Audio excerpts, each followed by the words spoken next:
Et nous allons direction Vivoin. Jérôme Daucher, bonsoir. Bonsoir. Vous êtes le directeur artistique du Prieuré de Vivoin qui organise ces expositions et ces Voilà, festivals. depuis maintenant 3 ans. Ouais, où, déjà 3 ans que voilà, ce bel c'est la endroit troisième année. est habité par des artistes. Et vous êtes venu avec Fabien Vercher, bonsoir. Bonsoir. Vous exposez, donc vous êtes artiste plasticien, vous exposez à partir de ce week-end et jusqu'au 3 novembre prochain donc au Prieuré de Vivoin, à Vivoin donc, hein, voilà, je ne dévoile rien de Spécial. de spécial. Ce lieu que vous avez réorienté vers l'accueil justement autour de l'art et de la culture, on peut venir visiter le week-end l'après-midi. Exactement. Donc là, l'idée, c'est pour cette année 2024, c'était d'avoir un seul artiste, Fabien Vercher, qui va se présenter, que je connais maintenant depuis une bonne quinzaine d'années. Et c'est vrai que on est devenu aussi, on peut le dire, un peu amis, parce qu'à force de se côtoyer et de se voir, et vraiment son travail pour lequel bah, j'ai eu un coup de cœur à l'époque, aussi bien pour l'homme que pour son travail, qui est assez particulier, parce qu'il ne vous laisse pas indifférent. Je me suis dit que bah, cette année, ça pouvait effectivement être lui qui vient présenter son travail, surtout qu'on est à cette époque des Jeux Olympiques. Et il a, tu vas en parler, mais il a travaillé dans le cadre des immeubles qui ont été créés pour les Jeux Olympiques. Et il a fait une immense fresque. Et, C'est votre année. D'une certaine façon. Alors, l'exposition, elle s'appelle Ainsi soit-il, Fabien Vercher. Et là, on va découvrir un peu toutes les facettes de votre travail. Voilà. En fait, souvent dans les centres d'art ou dans les musées, on travaille par projet. Et là, en fait, ce qui est vraiment intéressant dans le lieu, qui est ancré dans le lieu, qui est un lieu d'histoire, c'est de présenter son histoire face à l'histoire. Donc c'était le moment de montrer, on va dire, le cheminement, l'évolution ou même la régression, hein, parfois, de mon travail au cours des plusieurs années. Ce qui, pour moi, n'est pas d'une évidence par rapport à ma génération, des choses comme ça, mais qui est vraiment intéressante parce que on peut voir, on voit jamais ça, le panel. Le panel total. Les Oui, voilà, confrontations. c'est comme une espèce de bilan, quoi. Enfin, c'est drôle, je n'aime pas le mot rétrospective, mais c'est une espèce de. Voilà. Voilà. Aujourd'hui, par rapport à déjà tout ça. Oui, parce qu'il y a profusion profusion déjà, il y a beaucoup d'évolution dans votre travail et plein de lectures aussi. Peut-être qu'on n'a pas la même lecture aujourd'hui qu'il y a quelques années de certaines œuvres. Ça évolue peut-être aussi. Bah, disons que je suis passé, je pense, d'un mode de discours ou de langage très, on va dire, très référencé, intellectuel, art contemporain, à quelque chose de beaucoup plus pop, mais toujours en relation à une littérature ou une narration qui fait référence à des choses philosophiques. Et voilà. Mais c'est vrai que ça fait, je crois, 7 ans, 8 ans que je suis rentré dans une galerie de street art, alors que moi-même, je ne me considérais pas vraiment comme un artiste street art. Mais disons que le langage ou les choses que je pratique, en fait, voilà, il y a une étendue assez large et en fait, je suis assez content de ça, quoi. Oui, ça touche plein de monde et justement, c'est ça aussi qui est intéressant de l'amener au Prieuré du Vivoin, c'est que ça a vraiment, voilà, ça a un panel à la fois en termes de public et d'expression. Voilà. Alors, on a effectivement dans l'approche du travail de Fabien, on voit que ça pourrait être naïf dans son travail parce que son dessin est très compréhensible et fluide.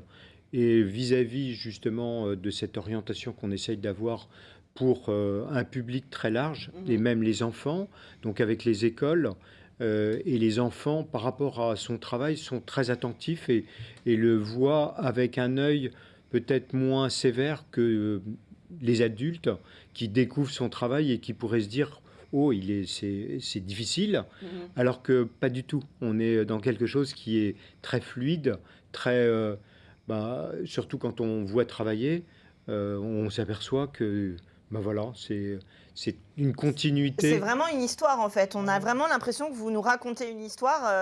Il faut dire que Jérôme, il a une force de conviction assez incroyable parce que je fais une pièce là au prieuré que j'ai jamais faite parce que j'ai jamais osé dans les délais, des choses comme ça. C'est-à-dire je fais une maison, enfin je customise un abri de jardin mis à l'intérieur d'une des pièces. Et d'habitude, quand j'ai des projets comme ça, je le fais jamais en couleur. Et là, je le fais en couleur. C'est la première fois que je vais faire un volume vraiment en couleur. Et c'est vrai que, en fait, moi, c'est ce que j'aime bien. J'ai pas une notion, j'ai pas du tout de notion des lieux. C'est-à-dire que les lieux, au départ, même vides, les lieux sont habités. Donc le prieuré, quand je l'ai vu, j'ai dit ah oui, c'est incroyable, quoi. C'est vraiment extraordinaire. Et en plus, c'est un endroit de challenge, quoi. Parce que c'est une aventure, en fait. Oui, c'est-à-dire que c'est pas un lieu... enfin, c'est pas anodin, quoi. Il y a quelque chose un peu de religieux. Enfin, quand on voit qu'il y a le dortoir, la salle de justice, enfin, il y a une histoire comme ça. Moi, j'aime bien... je suis pas du tout un artiste politique. Je me définis plutôt comme un artiste oniriste que politique.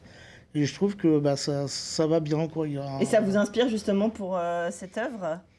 Oui, en fait, tout m'inspire. Mais sans mentir, j'ai déjà mon vocabulaire. On a créé un livre avec Jérôme en référence au travail de Chagall à la base. Mais on a fait un abécédaire en fait, qui regroupe certaines codifications qu'on peut retrouver dans les récurrences dans mes peintures. Donc des sujets qu'on peut retrouver comme des jeux, des choses, enfin comme des jeux, comme je sais pas, il y a l'autoportrait, le lapin, l'ordinateur abeille, des choses comme ça, des anamorphoses, des relations très... oui, un vocabulaire qui revient, enfin des symboles qui vont... Voilà. Et pour ceux qui viendront découvrir son travail, on s'aperçoit que ces tableaux sont totalement remplis de tous ces dessins qui viennent s'imbriquer les uns dans les autres. Et ce que j'avais dit à Fabien, après avoir vu effectivement une exposition de Chagall, et il y avait un petit livre parce que dans la peinture de Chagall, on retrouve régulièrement toujours les mêmes symboles, les mêmes animaux, etc. Et j'ai dit, écoute Fabien, ça serait bien qu'on crée un livre où tu vas expliquer toi-même la raison pour laquelle on va retrouver tous ces symboles à l'intérieur de tes tableaux. Alors c'est un petit peu, on pourrait s'amuser... c'est un peu un chercher-trouve pour rentrer dans le tableau. Et Charlie, pour se dire, dans chacun de ces tableaux, où est Charlie? Ça peut être parce qu'il s'identifie toujours à un moment donné dans son tableau. Et puis, il y a ces éléments récurrents qu'on retrouve, qui datent de ton enfance, voilà, que tu as envie d'avoir à côté de soi, parce que c'est son univers. Peut-être aussi c'est ce qui rend les choses accessibles et presque du quotidien. Quand on voit votre travail, on a l'impression que c'est un peu notre histoire aussi. On se raconte des histoires, c'est quelque chose que, comme vous disiez tout à l'heure, vous vous adressez à un large public. On a l'impression de pouvoir se l'approprier dans le bon sens du terme, évidemment, de pouvoir vivre avec. En fait, le but, c'est pas de mettre en péril celui qui regarde avec des choses qui lui sont complètement étrangères. Donc je suis parti d'un statement qui fait que les images que l'on voit sont déjà fait référencées dans la culture populaire. Sans reprendre, à part le Michael Batman que j'ai repris à une certaine période. Mais le reste, j'essaie quand même soit de déformer, soit de... Ça fait partie de notre imagerie collective, voilà. Un peu. Voilà. De reprendre des éléments comme ça. C'est vrai que c'est très accessible, ça donne envie d'y aller. Bien sûr, comme vous le disiez, on peut y aller avec les enfants. Et enfin voilà, en famille. Ils seront aussi dans un univers très enfantin. Exactement. Où ils n'ont pas besoin d'avoir qui est ludique. Exactement, par la couleur.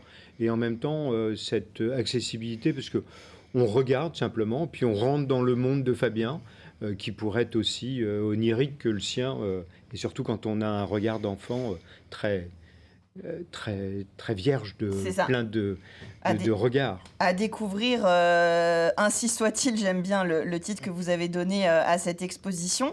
Donc c'est tous les samedis et dimanches à partir de ce week-end, l'après-midi, 14h, 18h. Qui est samedi.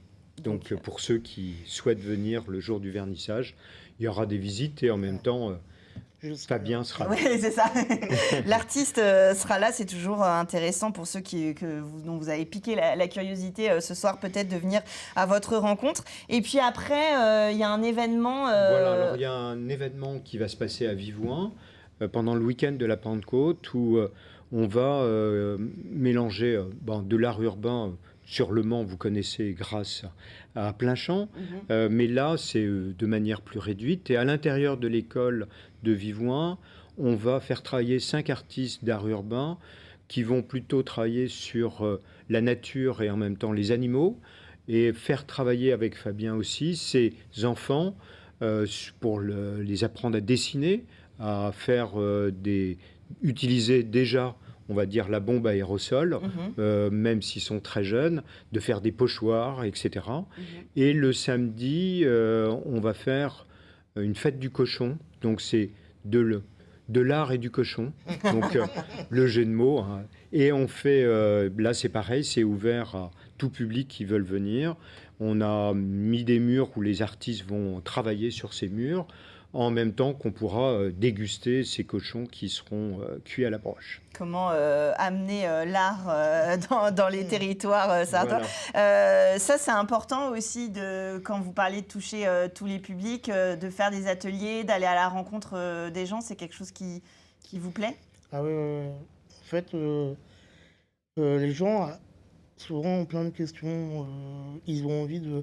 Soit l'art, c'est quelque chose ils connaissent sans connaître, donc ils ont envie de découvrir. Et puis moi, je mets vraiment quelque chose... C'est important pour moi que mon travail soit comme une porte ouverte, quoi. Donc pour laisser rentrer les gens. Et j'ai déjà fait... Alors là, je vais faire l'atelier avec Jérôme, mais j'ai déjà fait aussi des ateliers avec... il y a une pièce de lui, d'ailleurs, au prieuré de Gérard Garros, là, avec les enfants en difficulté. Et en fait, je ne sais pas si après, ils retiennent à vitam aeternam le fait d'avoir fait de l'art.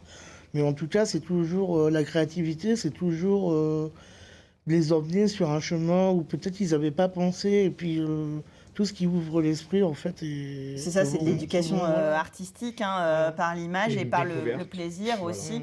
Parce que là, c'est accessible, c'est esthétique. Et puis, on peut se raconter des histoires. Voilà. Donc, tout est réuni pour passer un bon moment. Vous pouvez y aller. Donc, vernissage samedi 27 avril. Et puis, tous les week-ends jusqu'au début novembre, les samedis et dimanches. Et à la Pentecôte, vous allez sur le site du prieuré de Vivouin où vous les suivez CAPC. pour les réseaux sociaux. On l'a affiché, je pense, Voilà.